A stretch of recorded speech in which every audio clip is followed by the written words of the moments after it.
We're beginning chapter 12. Might I have a bit of earth? Mary ran so fast she was rather out of breath when she reached her room. Her hair was ruffled on her forehead and her cheeks were bright pink. Her dinner was waiting on the table and Martha was waiting near it. "Thou's a bit late," she said. "Where have you been?" "I've seen Dickon," said Mary. "I've seen Dickon." "Oh, I knew he'd come," said Martha exultantly. "How does thou like him?" I think he's beautiful," said Mary in a determined voice. Martha looked rather taken aback, but she looked pleased too. "Well," she said, "thou best lad he as ever was born, but never thought he was handsome. His nose turns up too much." "I like it to turn up," said Mary. "Ah, and his eyes are so round," said Martha, a trifle doubtful, though they're a nice color. "I like 'em round," said Mary, "and they're exactly the color of the sky over the moor." Martha beamed with satisfaction. "Mother says he made 'em that color with always looking at the birds and the clouds. But he's got a big mouth, hasn't he now?" "Oh, I love his big mouth," said Mary obstinately. "I wish mine were like that." Martha chuckled delightedly. "It'd look rare and funny in thy bit of a face," she said. "But I knowed it would be that way when they saw him. And how did you like the seeds and the garden tools?" "How did you know he brought them?" asked Mary. "I never thought of him not bringing 'em. He'd be sure to bring 'em if they were in Yorkshire. He's such a trusty lad." Mary was afraid she might begin to ask difficult questions, but she did not. She was very much interested in the seeds and gardening tools, and there was only one moment when Mary was frightened. This is when she began to ask where the flowers were to be planted. "Who did you ask about it?" she inquired. "I haven't asked anybody yet," said Mary, hesitating. "Well, I wouldn't ask the head gardener. He's too grand, Mr. Roach is." "I've never seen him," said Mary. "I've only seen under gardeners and Ben Weatherstaff." "If I was you, I'd ask Ben Weatherstaff," advised Martha. "He's not half as bad as he looks, for all he's so crabbed. Mr. Craven lets him do what he likes because he was here when Mrs. Craven was alive, and he used to make her laugh. She liked him. Perhaps he'd find you a corner somewhere out of the way." "If it was out of the way and no one wanted it, no one could mind me having it, could they?" Mary said anxiously. "There would be no reason," answered Martha. "You wouldn't do no harm." Mary ate her dinner as quickly as she could, and when she rose from the table, she was going to run to her room to put on her hat, but Martha stopped her. "I've got something to tell you," she said. "I thought I'd let you eat your dinner first. Mr. Craven came back this morning, and I think he wants to see you." Mary turned quite pale. "Oh," she said, Why? He didn't want to see me when I came. I heard Pitcher say he didn't." "Well," explained Martha, "Mrs. Medlock says it's because of Mother. She was walking to Thwaite Village and she met him. She's never spoke to him before, but Mrs. Craven had been to our cottage 2 or 3 times. He'd forgot, but Mother hadn't, and she made a bold to stop him. I don't know what she said to him about you, but she said something has put him in the mind to see you before he goes away again tomorrow." "Oh," cried Mary, "is he going away tomorrow? I'm so glad." "He's gone for a long time. He may not come back till autumn or winter. He's going to travel in foreign places. He's always doing it." "Oh, I'm so glad," said Mary thankfully. If he did not come back until winter or even autumn, there would be time to watch the secret garden come alive.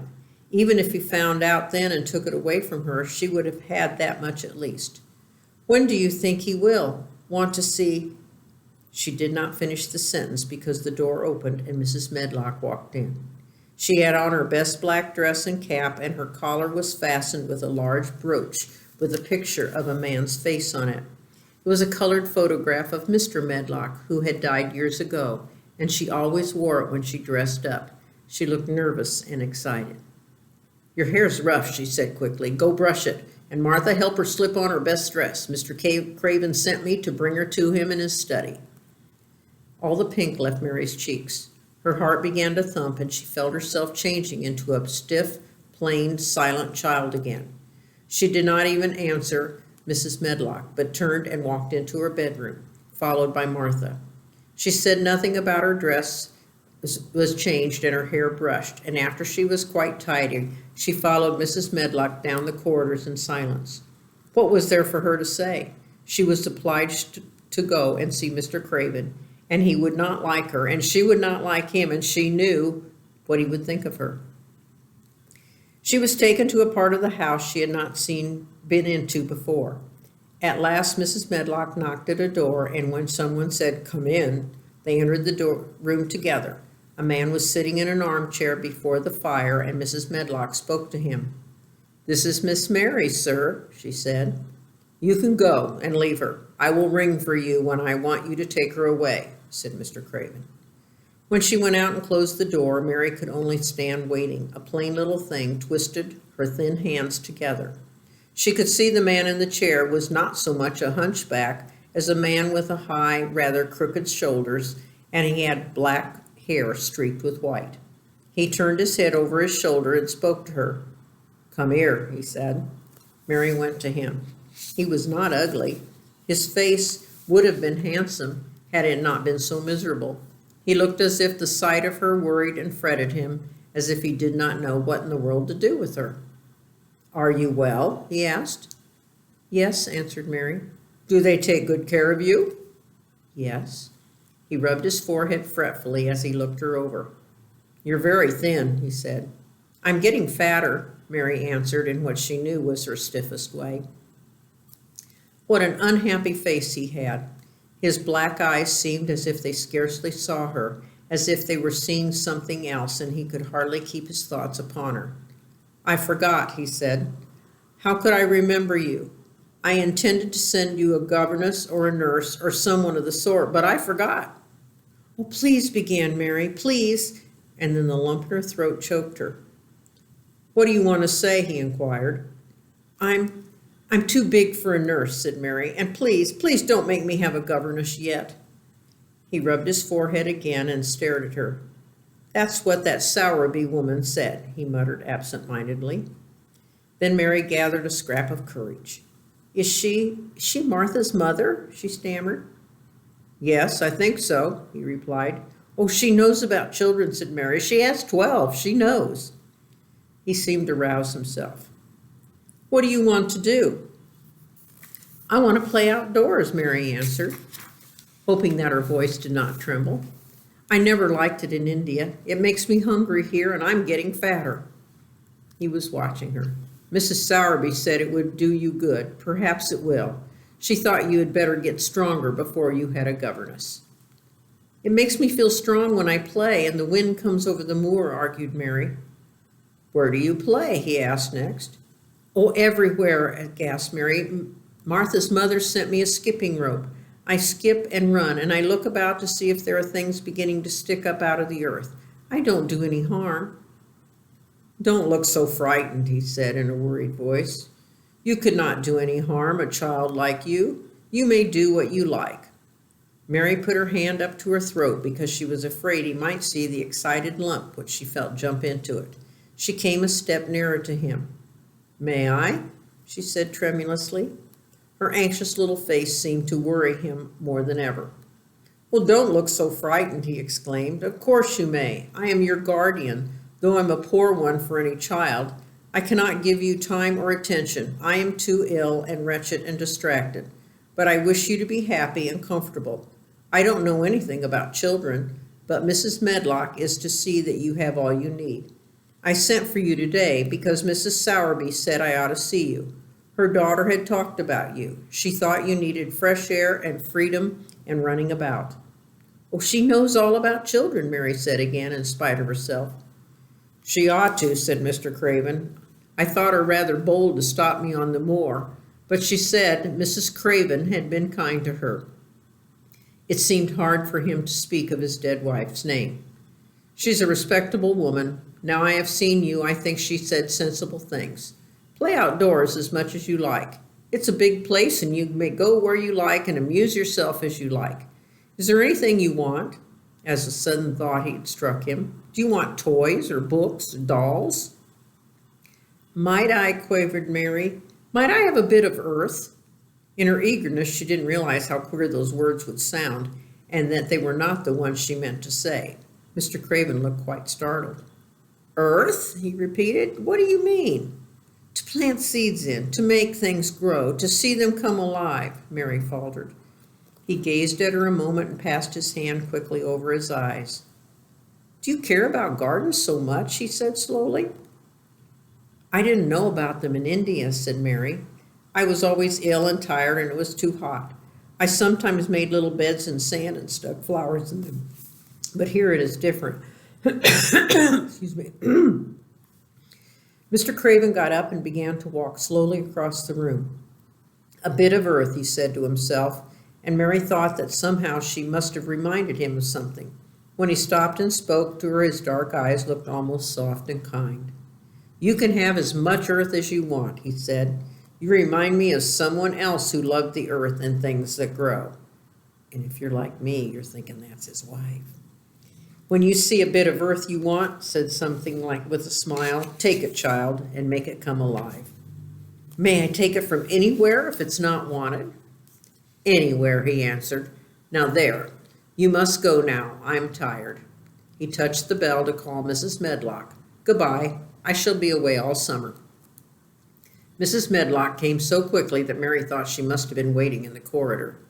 "Mrs. Medlock," Mr. Craven said to her, "now I have seen the child and I understand what Mrs. Sowerby meant.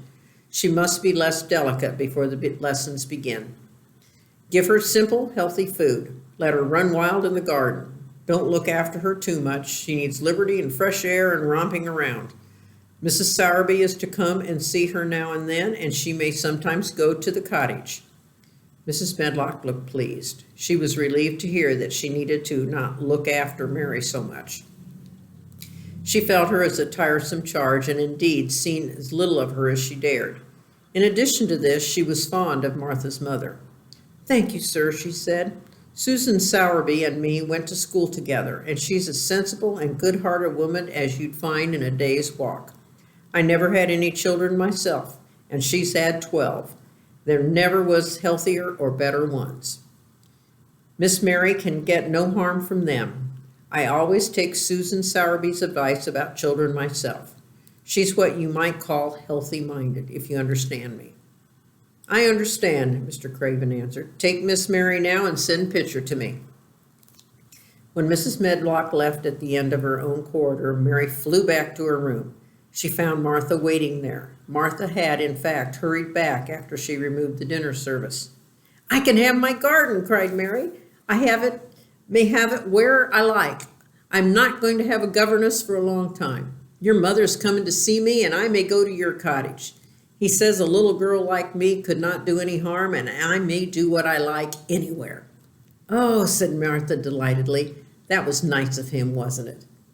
"Martha," said Mary solemnly, "he's a really nice man, only his face is so miserable and his forehead is all drawn together." She ran as quickly as she could to the garden. She had been away so much longer than she had thought that she knew Dickon would have to set out early on his 5-mile walk.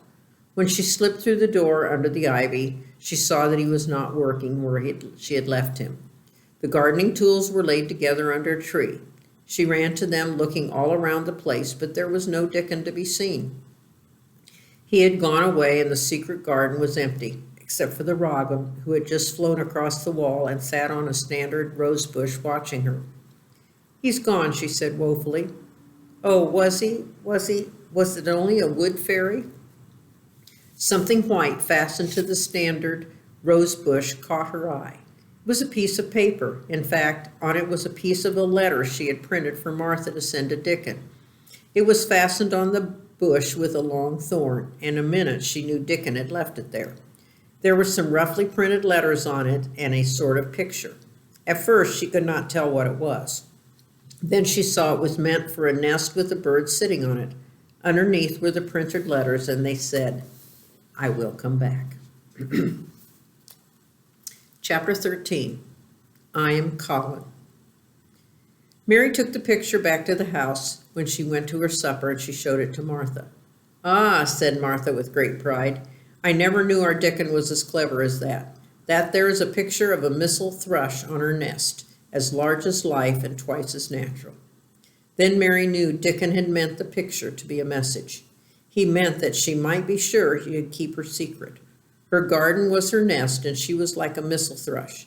Oh, how she did like that queer common boy. She hoped he would come back the next day, and she fell asleep looking forward to the morning. But you never know what the weather will do in Yorkshire, particularly in the spring. She was awakened in the night by the sound of rain beating with heavy drops against her window. It was pouring down in torrents, and the wind was wuthering around the corners and in the chimneys of the old house. Mary sat up in bed and felt miserable and angry. The rain is as contrary as I ever was, she said. It came because it knew I did not want it. She threw herself back on her pillow and buried her face. She did not cry, but she lay and hated the sound of the heavily beating rain. She hated the wind and its wuthering.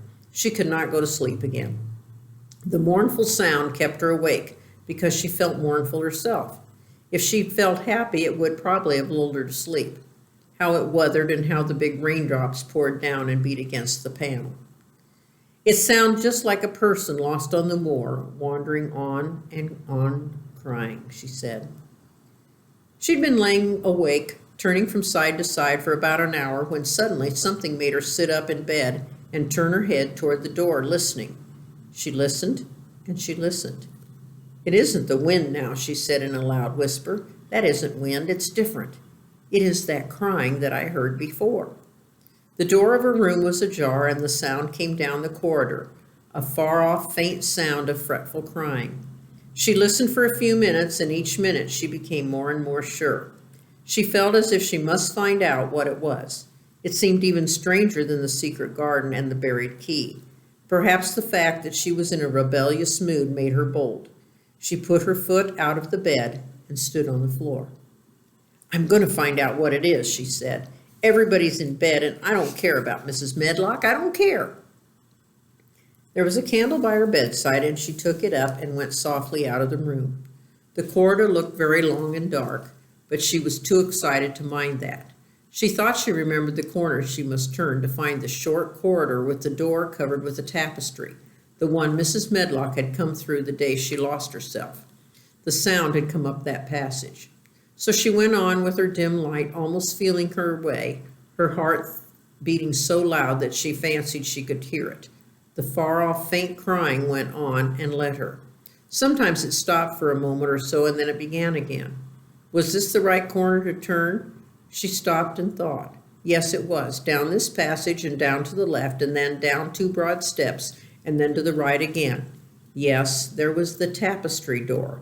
Now, tapestry is like a heavy rug that's covering the door. She pushed it open very gently and closed it behind her, and she stood in the corridor and could hear the crying quite plainly, though it was not loud. It was on the other side of the wall at her left, and a few yards further on there was a door. She could see a glimmer of light coming from beneath it. The someone was crying in that room, and it was quite a young someone. So she walked to the door and pushed it open, and there she was, standing in the room. It was a big room, with ancient, handsome furniture in it. There was a low fire glowing faintly on the hearth, and a night light burning by the side of a carved 4-posted bed, hung with brocade, and on the bed was lying a boy, crying fretfully. Mary wondered if she was in a real place or if she'd fallen asleep and was dreaming without knowing it. The boy had a sharp, delicate face, the color of ivory, and he seemed to have eyes too big for it.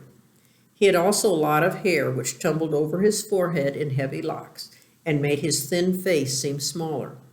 He looked like a boy who had been ill, but he was crying more as if he were tired and cross than as if he were in pain. Mary stood near the door with her candle in her hand, holding her breath. Then she crept across the room, and as she drew nearer, the light attracted the boy's attention, and he turned his head on his pillow and stared at her, his gray eyes opening so wide they seemed immense. "Who are you?" he said in a half-frightened whisper. "Are you a ghost?" "No, I'm not," Mary answered, her own whisper sounding half-frightened. "Are you one?" He stared and stared and stared. Mary could not help noticing what strange eyes he had. They were agate gray, and they looked too big for his face because they had black lashes all around them. "No," he replied after waiting a moment or so. "I am Colin." "Who is Colin?" she faltered. "I am Colin Craven. Who are you?" I am Mary Lennox. Mr. Craven is my uncle. He is my father, said the boy. Your father, gasped Mary. No one told me he had a boy. Why didn't they? Come here, he said, still keeping his strange eyes fixed on her with anxious expression. She came close to the bed and he put out his hand and touched her. You're real, aren't you? He said. I have such real dreams very often. You might be one of them. Mary slipped on a woolen wrapper, which would be like a woolen bathrobe, before she left her room, and she put a piece of it between his fingers. Rub that and see how thick and warm it is, she said. I will pinch you a little if you like to show you how real I am. For a minute I thought you might be a dream too. Where did you come from? He asked. From my own room. The wind weathered so I couldn't go to sleep, and I heard someone crying, and I wanted to find out who it was. What were you crying for? Because I couldn't go to sleep either, and my head ached. Tell me your name again. Mary Lennox. Did no one ever tell you that I came to live here? He was still fingering the fold of her wrapper, but he began to look a little more as if he believed in her reality. No, he answered. They dare not. Why? Asked Mary. Because I should have been afraid you would see me. I won't let people see me and talk me over. Why? Asked Mary again, feeling more mystified every moment. Because I'm always like this, ill and having to lie down. My father won't let people talk me over either. The servants are not allowed to speak about me. If I live, I may be a hunchback, but I shan't live. My father hates to think that I may be like him. Oh, what a queer house this is, Mary said. What a queer house. Everything is a kind of a secret. Rooms are locked up, gardens are locked up, and you? Have you been locked up? No, I stay in this room because I don't want to be moved out of it. It tires me too much.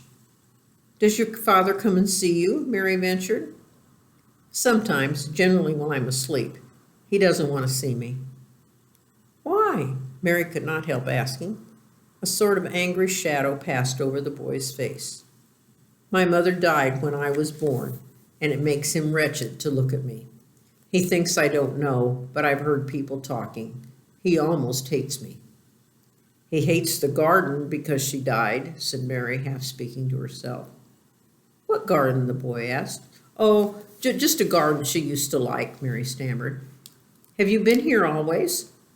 Well, nearly always. Sometimes I've been to places at the seaside, but I won't stay because people stare at me. I used to wear an iron thing to keep my back straight, but a green doctor from London came to see me and said it was stupid. He told him to take it off and keep me out in the fresh air. I hate fresh air, and I don't want it to go out. Well, I didn't when I first came here, said Mary. Why do you keep looking at me like that? Because the dreams are so real, he answered rather fretfully. Sometimes when I open my eyes, I don't believe I'm awake. Well, we're both awake, said Mary. She glanced around the room with its high ceiling and shadowy corners and dim firelight. It looks quite like a dream, and it's in the middle of the night, and everybody in the house is asleep, everybody but us. We're wide awake. I don't want it to be a dream, the boy said restlessly. Mary thought of something all at once. If you don't like people to see you, she began, do you want me to go away? He still held the fold of her wrapper, and he gave it a little pull. No, he said. I should be sure you were a dream if you went. If you're real, sit down on that big footstool and talk. I want to hear about you. Mary put down her candle on the table near the bed and sat on the cushioned stool. She did not want to go away at all. She wanted to stay in this mysterious hidden-away room and talk to the mysterious boy. What do you want me to tell you about? She said. He wanted to know how long she'd been at Misselthwaite. He wanted to know which corridor her room was on. He wanted to know what she had been doing, and if she disliked the moor as he disliked it, where she had lived before she came to Yorkshire. She answered all the questions, and many more, and he lay back on his pillow and listened. He made her tell him a great deal about India and about her voyage across the ocean. She found out things because he had been an invalid. He had not learned things as other children had. One of his nurses had taught him to read when he was quite little, and he was always reading and looking at pictures and splendid books. Though his father rarely saw him when he was awake, he was given all sorts of wonderful things to amuse himself with. He never seemed to have been amused, however. He could have anything he asked for and was never made to do anything he did not like to do. "Everyone is obliged to do what pleases me," he said indifferently. "It makes me ill to be angry. No one believes I shall live to grow up." He said it as if he was so accustomed to the idea that it had ceased to matter to him. He seemed to like the sound of Mary's voice. As she went on talking, he listened in a drowsy, interested way. Once or twice she wondered if he was not gradually falling into a doze, but at last he asked a question which opened up a new subject. "How old are you?" he asked. "I am 10, answered Mary, forgetting herself for the moment, "and so are you." "Well, how do you know that?" he demanded in a surprised voice. "Because when you were born, the garden door was locked and the key was buried, and it has been locked for 10 years. Collins half sat up, turning toward her, leaning on his elbow. "What garden door was locked? Who did it? Where was the key buried?" he explained, as if he were suddenly very much interested. It was the garden that Mr. Craven hates," said Mary nervously. "He locked the door. No one knew where he buried the key." "What sort of garden is it?" Colin persisted eagerly. "No one's been allowed to go into there for 10 years, was Mary's careful answer. But it was too late to be careful. He was too much like herself. He too had nothing to think about, and the idea of a hidden garden attracted him as it had attracted her. He asked question after question. Where was it? Had she ever looked for the door? Had she never asked the gardeners? "They won't talk about it," said Mary. "I think they've been told not to answer questions." "I would make them," said Colin. "Could you?" Mary faltered, beginning to feel frightened. If he could make people answer questions, who knew what might happen? "Everyone is obliged to please me. I told you that," he said. "If I were to live, this place would sometime belong to me. They all know that. I would make them tell me." Mary had not known that she herself had been spoiled, but she could see quite plainly that this mysterious boy had been. He thought the whole world belonged to him. How peculiar he was, and how coolly he spoke of not living. "Do you think you won't live?" she asked, partly because she was curious and partly in making him forget the garden. "I don't suppose I shall," he answered, as indifferently as he had spoken before. "Ever since I remember anything I have heard people say, I shan't. At first they thought I was too little to understand, and now they think I don't hear. But I do. My doctor is my father's cousin. He's quite poor, and if I die, he will have all Misselthwaite when my father is dead. I should think he wouldn't want me to live." "Do you want to live?" inquired Mary. "No," he answered in a cross, tired fashion. "But I don't want to die. When I feel ill, I lie here and think about it until I cry and cry." "I have heard you crying 3 times, Mary said, but I did not know who it was. Were you crying about that?" She did so want for him to forget the garden. "I dare say," he answered. "Let us talk about something else. Talk about that garden. Don't you want to see it?" "Yes," answered Mary in a quite low voice. "I do," he went on persistently. "I don't think I ever really wanted to see anything before, but I want to see that garden. I want the key dug up. I want the door unlocked. I would let them take me there in my chair. That would be getting fresh air, and I'm going to make them open that door." He had become quite excited, and his strange eyes began to shine like stars and looked more immense than ever. "They have to please me," he said. "I will make them take me there, and I will let you go too." Mary's hands clutched each other. Everything would be spoiled, everything. Dickon would never come back. She would never feel like a missel thrush with a safe hidden nest. "Oh, don't do that," she cried out. He stared as if she thought she'd gone crazy. "Why?" he exclaimed. "You said you wanted to see it." "I do," she answered, almost with a sob in her throat. "But if you make 'em open the door and take you in like that, it'll never be a secret again." He leaned still farther forward. "A secret? What do you mean? Tell me." Mary's words almost tumbled over one another.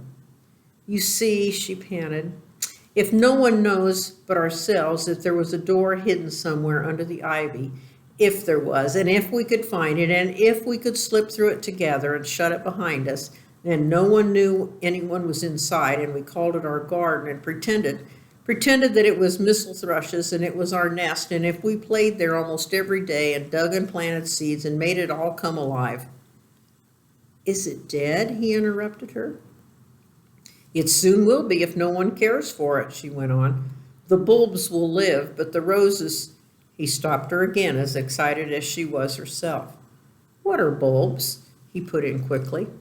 They are daffodils and lilies and snowdrops. They are working in the earth now, pushing up pale green points because the spring is coming. Is the spring coming? He said. What is it like? You don't see it in rooms if you're ill. It is the sun shining on the rain, and the rain falling on the sunshine, and things pushing up and working under the earth, said Mary.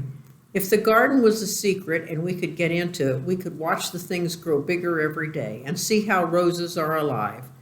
Don't you see how much nicer it would be if it was a secret? He dropped back on the pillow and lay there with an odd expression on his face. I never had a secret, he said. Except that one about not living to grow up. They don't know I know that. So it is sort of a secret. But I like this kind better. If you won't make them take you to the garden, pleaded Mary, perhaps I almost feel sure I can find out how to get in sometime. And then if the doctor wants you to go out in your chair, and if you can do what you want to do, perhaps we might find some boy who would push you, and we could go alone, and it would always be a secret garden. I should like that, he said slowly, his eyes looking dreamy. I should like that. I should not mind fresh air in a secret garden. Mary began to recover her breath and feel safer because the idea of keeping the secret seemed to please him. She felt almost sure if she kept on talking and could make him see the garden in his mind as she had seen it, he would like it so much that he could not bear to think that everybody might tramp into it when they chose. I'll tell you what I think it would be like if we could go into it, she said. It has been shut up so long, things have grown into a tangle, perhaps. He lay quite still and listened while she went on talking about the roses, which might have clambered from tree to tree and hung down, and about the birds which might have built their nests there because it was safe. And then she told him about the robin and Ben Weatherstaff, and there was so much to tell about the robin, and it was so easy and safe to talk about it that she ceased to be afraid. The robin pleased him so much that he smiled until he looked almost beautiful, and at first Mary thought that he was even plainer than herself with his big eyes and heavy locks of hair. I do not know birds could be like that, he said, but if you stay in a room you never see things. What a lot of things you know. I feel as if you've been inside that garden. She did not know what to say, so she didn't say anything. He evidently did not expect an answer, and the next moment he gave her a surprise. I'm going to let you look at something, he said. Do you see that rose-colored silk curtain hanging on the wall over the mantelpiece? Mary had not noticed it before, but she looked up and saw. It was a curtain of soft silk hanging over what seemed to be some picture.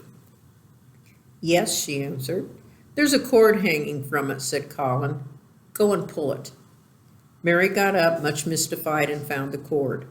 When she pulled it, the silk curtain ran back on rings, and when it ran back, it uncovered a picture. It was a picture of a girl with a laughing face. She had bright hair tied up with blue ribbon, and her gay, lovely eyes were exactly like Colin's, unhappy ones, agate gray, and looking twice as big as they really were because of the black lashes all around them. She is my mother, said Colin complainingly. I don't see why she died. Sometimes I hate her for doing it. If she had lived, I believe I could not have been ill always, he grumbled. I dare say I should have lived, too, and my father would not have hated to look at me. I dare say I should have a strong back. Draw the curtain again. Mary did as she was told and returned to her footstool. She's much prettier than you, she said, but her eyes are just like yours. At least they're the same shape and color. Why is the curtain drawn over them? He moved uncomfortably. I made them do it, he said. Sometimes I don't like to see her looking at me. She smiles too much when I am ill and miserable. Besides, she is mine and I don't want anyone to see her. There were a few moments of silence and then Mary spoke. What would Mrs. Medlock do if she found out that I had been here? She inquired. She would do as I told her to do, he answered, and I should tell her that I want you to come here and talk to me every day. I am glad you came. So am I, said Mary. I'll come as often as I can, but, she hesitated, I shall have to look every day for that garden door. Yes, you must, said Colin, and you can tell me about it afterward. He lay thinking a few minutes as he had done before, and then he spoke again. I think you shall be a secret too, he said. I will not tell them until they find out. I can always send the nurse out of the room and say that I want to be by myself. Do you know Martha? Well, yes, I know her well, said Mary. She waits on me. He nodded his head toward the outer corridor. She is the one who's asleep in the other room.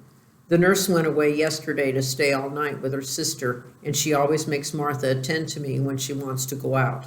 Martha shall tell you when to come here. Then Mary understood Martha's troubled look when she asked questions about the crying. Martha knew about you all the time, she said. Yes, she often attends to me. The nurse likes to get away from me, and then Martha comes. I've been here a long time, said Mary. Shall I go away now? Your eyes look sleepy. I wish I could go to sleep before you leave me, he said, rather shyly. Shut your eyes, said Mary, drawing her foot still closer, and I'll do what my ayah used to do in India. I will pat your hand and stroke it and sing something quite low. I should like that, perhaps, he said drowsily. Somehow she was sorry for him and did not want him to lie awake, so she leaned against the bed and began to stroke and pat his hand and sing a low little chanting song in Hindustani. That is nice, he said more drowsily still, and she went on chanting and stroking, but when she looked at him again, his black lashes were lying close against his cheeks, for his eyes were shut and he was fast asleep. So she got up softly, took her candle, and crept away without making a sound. Chapter 14. A Young Raja. The moor was hidden in mist when the morning came, and the rain had not stopped pouring down. There would be no going out of doors. Martha was so busy that Mary had no opportunity talking to her, but in the afternoon she asked her to come and sit with her in the nursery. She came bringing the stocking she was always knitting when she was doing nothing else. What's the matter with thee? She asked as soon as they sat down. You look as if something to say. I have found out about what the crying was, said Mary.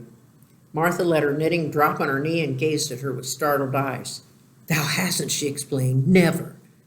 I heard it in the night, Mary went on, and I got up and I went to see where it came from. It was Colin. I found him. Martha's face became red with fright. Oh, Miss Mary, she said, half crying, thou shouldn't have done that. Thou shouldn't. That'll get me in trouble. I never told thee nothing about him, but that'll get me in trouble. I shall lose my place, and then what will Mother do? You won't lose your place, said Mary. He was glad I came. We talked, and he said he was glad I came. Was he? Cried Martha. Are you sure? Thou doesn't know what he's like when anything vexes him. He's a big lad to cry like a baby, but when he's in a passion, he'll scream just to frighten us. He knows he dare not call our souls our own. He wasn't vexed, said Mary. I asked him if I should go away, and he made me stay. He asked me questions, and I sat on a footstool, and I talked to him about India and about the robin and gardens. He wouldn't let me go. He let me see his mother's picture. Before I left him, I sang him to sleep. Martha fairly gasped with amazement. I can scarcely believe thee, she protested. If it's as if thou walked straight into a lion's den. If he's been like that, most times he's been throwed himself into one of his tantrums and roused the house. He won't let strangers look at him. He let me look at him. I looked at him the whole time, and he looked at me. We stared, said Mary. I don't know what to do, cried agitated Martha. If Mrs. Medlock finds out, she'll think I broke orders and told thee, and I shall be packed back to my mother. He's not going to tell Mrs. Medlock anything about it. It's to be a sort of secret at first, said Mary firmly, and he says everybody is obliged to do as he pleases. Ah, that's true enough, the bad lad, sighed Martha, wiping her forehead with her apron. He says Mrs. Medlock must, and he wants me to come and talk to him every day, and you are to tell me when he wants me. Me, said Martha. I shall lose my place. I shall for sure. You can if you're doing what he wants you to do, and everybody is ordered to obey him, Mary argued. Does thou mean to say, cried Martha with wide open eyes, that he was nice to thee? Well, I think he almost liked me, Mary answered. Then you must have bewitched him, decided Martha, drawing a long breath. Do you mean magic? Inquired Mary. I've heard about magic in India, but I can't make it. I just went into his room and I was surprised to see him, and I stood and stared. And then he turned round and stared at me. And then he thought I was a ghost or a dream, and I thought perhaps he was. And it was so queer being there alone together in the middle of the night and not knowing about each other. And we began to ask each other questions. And when I asked him if I must go away, he said I must not. The world's coming to an end, gasped Martha. What is the matter with him? Asked Mary. Nobody knows for sure and certain, said Martha. Mr. Craven went off in his head like when he was born. The doctors thought that he'd have to be put in an asylum. It was because Mrs. Craven died, like I told you. He wouldn't set eyes on the baby. He just raved and said he'd be another hunchback like him, and it's better if he died. Is Colin a hunchback? Mary asked. He didn't look like one. He isn't yet, said Martha, but he began all wrong. Mother said there was enough trouble and raging in the house to set any child wrong. They was afraid his back was weak, and they were always taking care of it, keeping him lying down and not letting him walk. Once they made him wear a brace, but he fretted so that he was downright ill. And then a big doctor came to see him and made him take it off. He talked to other doctors quite rough in a polite way. He said there's just too much medicine and too much letting him have his own way. I think he's a very spoiled boy, said Mary. He's the worst young knout as you ever was, said Martha. I won't say he hasn't been ill a good bit. He had coughs and colds, and that nearly killed him 2 or 3 times. Once he had rheumatic fever, and once he had typhoid.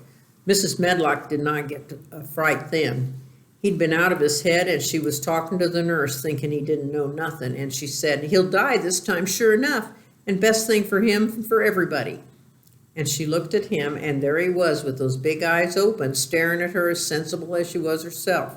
She didn't know what had happened, but he just stared at her and said, give me some water and stop talking. Do you think he'll die? Asked Mary. Mother says there's no reason why any child should live that gets no fresh air and doesn't do nothing but lie on his back and read picture books and take medicine. He's weak and hates the trouble of being taken outdoors, and he gets cold so easy, he says it makes him ill. Mary sat and looked at the fire. I wonder, she said slowly, if it would not do him good to go out into the garden and watch things growing. It sure did me good. Oh, the worst fits he's ever had, said Martha, was one time they took him out where the roses is by the fountain. He's been reading in a paper about people getting something he called rose cold, and he began to sneeze and said he'd get it, and the gardener, as he didn't know the rules, passed by and looked at him curious. He threw himself into a passion and said he looked at him because he was going to be a hunchback. He cried himself into a fever and was ill all night. If he ever gets angry at me, I'll never go and see him again, said Mary. He'll have thee if he wants thee, said Martha. That may as well know that at the start. Very soon afterward, a bell rang and she rolled up her knitting. I dare say the nurse wants me to stay with him a bit. I hope he's in a good temper. She was out of the room about 10 minutes, and she came back with a puzzled expression. Well, thou hast bewitched him, she said. He's up on his sofa with his picture books. He told the nurse to stay away until 6 o'clock. I am to wait in the next room. The minute she's gone, he called him to say and says, I want Mary Lennox to come and talk to me, and remember, you're not to tell anyone. You better go as quick as you can. Mary was quite willing to go quickly. She did not want to see Colin as much as she wanted to see Dickon, but she wanted to see him very much. There was a bright fire on the hearth when she entered his room, and in the daylight she saw it was a very beautiful room indeed.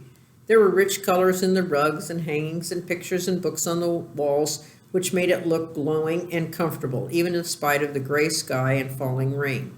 Colin looked rather like a picture himself.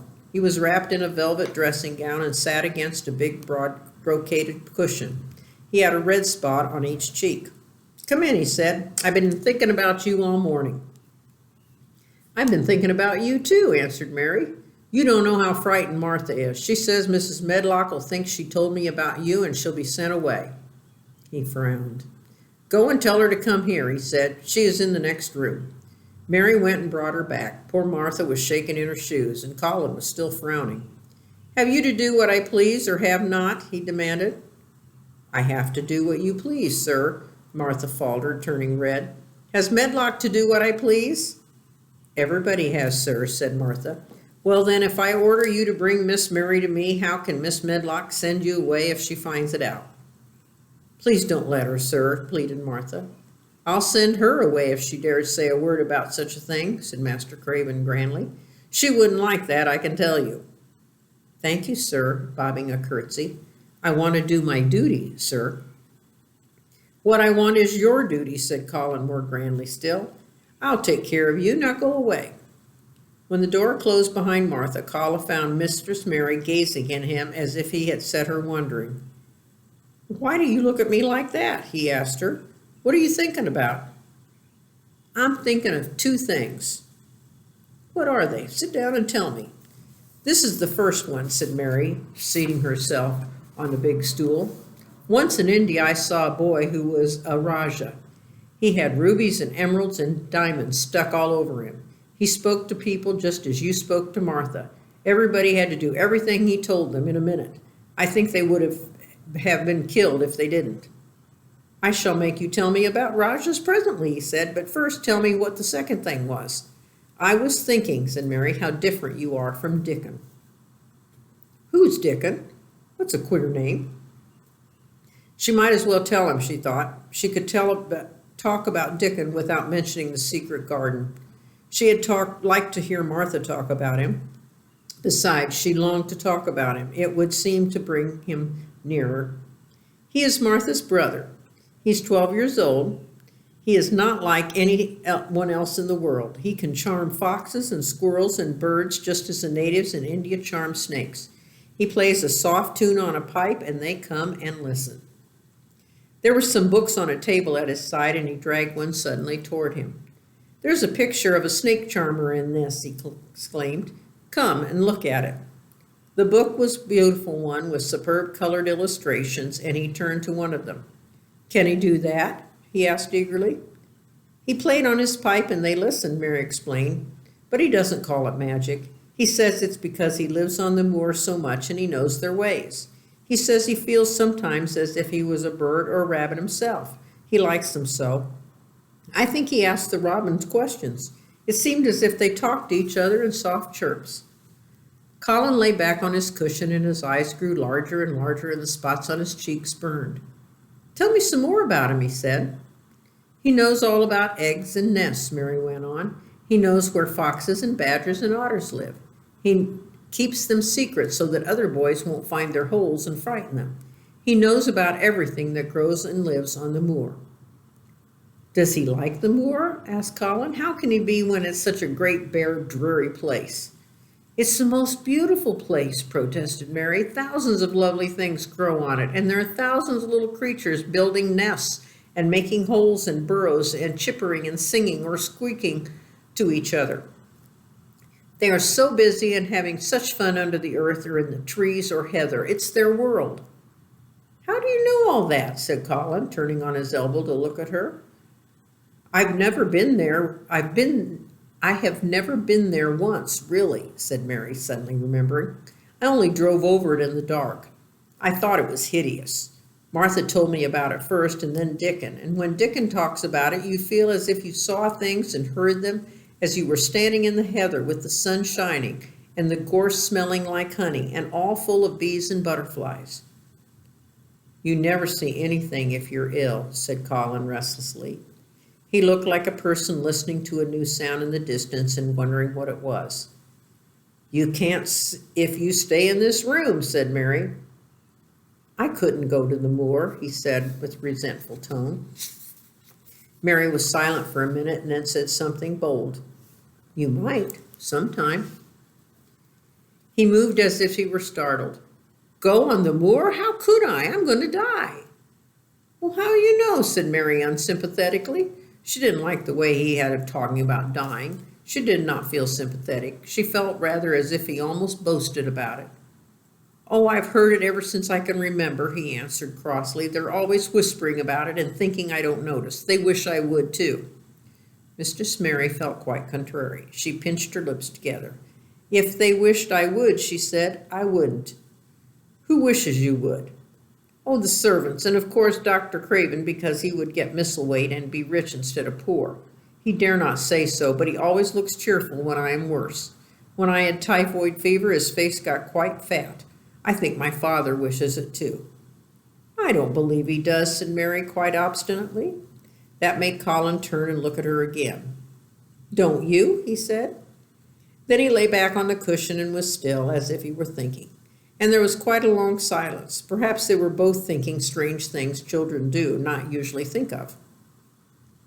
"I like the grand doctor from London because he made them take that iron thing off," said Mary at last. "Did he say you were going to die?" "No." "Well, what did he say?"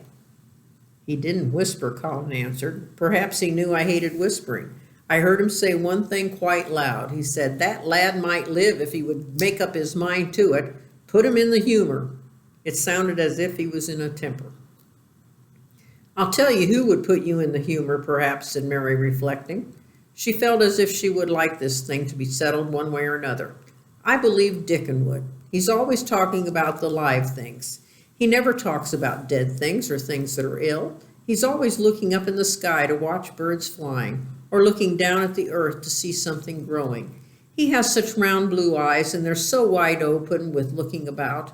And he laughs, such a big laugh with a wide mouth, and his cheeks are as red as cherries." She pulled her stool nearer to the sofa, and her expression quite changed at the remembrance of the wide curving mouth and his wide open eyes. "See here," she said, "don't talk about dying. I don't like it. Let us talk about living. Let us talk about Dickon, and then we will look at your pictures." It was the best thing she could have said. To talk about Dickon meant to talk about the moor and about the cottage and the 14 people who lived in it on 16 shillings a week, and the children who got fat on the moor grass like the wild ponies, and about Dickon's mother and the skipping rope and the moor with the sun on it, and about pale green points sticking out of the black sod. And it was all so alive that Mary talked more than she'd ever talked before, and Colin both talked and listened as he had never done before either. And they both began to laugh over things as children will when they're happy together. And they laughed so that in the end they were making as much noise as if they had been two ordinary, healthy, natural 10-year-old creatures, instead of a hard little unloving girl and a sickly boy who believed he was going to die. They enjoyed themselves so much that they forgot the pictures and they forgot about time. They had been laughing quite loudly over Ben Weatherstaff and his robin, and Colin was actually sitting up as if he'd forgotten about his weak back, when he suddenly remembered something. "Do you know there's one thing we've never once thought of," he said. "We are cousins." It seemed so queer that they'd laughed so much and never remembered this simple thing that they laughed more than ever, because they got into the humor to laugh at anything. And in the midst of the fun, the door opened, and in walked Dr. Craven and Mrs. Medlock. Dr. Craven started in an actual alarm, and Mrs. Medlock almost fell back because he accidentally bumped against her. "Good Lord!" exclaimed poor Mrs. Medlock, with her eyes almost starting out of her head. "Good Lord!" "What is this?" said Dr. Craven, coming forward. "What does it mean?" Then Mary was reminded of the boy Rajah again. Colin answered as if neither the doctor's alarm nor Mrs. Medlock's terror was the slightest consequence. He was a little disturbed or frightened as an elderly cat and a dog had walked into this room. "This is my cousin, Mary Lennox," he said. "I asked her to come and talk to me. I like her. She must come and talk to me whenever I send for her." Dr. Craven turned reproachfully to Mrs. Medlock. "Oh, sir," she panted, "I don't know how this happened. There's not a servant on the place that'd dare to talk. They all have their orders." "Nobody told her anything," said Colin. "She heard me crying and found me herself. I'm glad she came. Don't be silly, Mrs. Medlock." Mary saw Dr. Craven did not look pleased, but it was quite plain that he dare not oppose his patient. He sat down by Colin and felt his pulse. "I'm afraid there's been too much excitement. Excitement's not good for you, my boy," he said. I should be excited if she kept away, answered Colin, his eyes beginning to look dangerously sparking. I am better. She makes me better. The nurse must bring up her tea with mine. We'll have tea together. Mrs. Medlock and Dr. Craven looked at each other in a troubled way, but there was evidently nothing to be done. He does look rather better, sir, ventured Mrs. Medlock. But, thinking the matter over, he looked better this morning before she came into the room.